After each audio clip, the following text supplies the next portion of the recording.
Hi guys, welcome to week 11. This week we're going to be covering chapter 8 in your textbook, which is basically all about imperfect competition. And so we studied perfect competition in chapter 6, and we kind of understand what makes a firm perfectly competitive. And so this chapter we're going to dig deeper into every other type of market structure. So that's pure monopoly, oligopoly, and monopolistic competition. And so your discussion question this week is going to be for you to give me a real-world example of a monopolistically competitive firm or an oligopoly. And so make sure you get it right. And so that's sort of your discussion question for the week. You're also going to have a homework, the chapter 6 through 8 homework, and you're going to have your regular Learn Smart for chapter 8. So make sure that you pay attention to the homework. Again, this is sort of going to be like your warm-up for the final for chapter 6 through 8. So the questions on the final that cover chapter 6 through 8 are going to be very, very similar to the questions on this week's homework.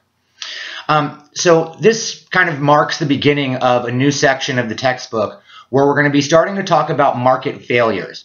So up till this point, we've kind of been talking about how economics and equilibrium is sort of this wonderful outcome that doesn't really need any government intervention to achieve. People's self-interest kind of drives us to this equilibrium outcome, and that equilibrium outcome turns out to be the best for society.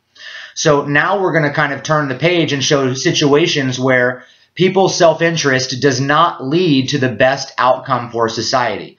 And so in this chapter, chapter 8, it's going to turn out that the monopolist's equilibrium is not going to be the same as the competitive firm's equilibrium, and therefore it's not going to be the best outcome for society.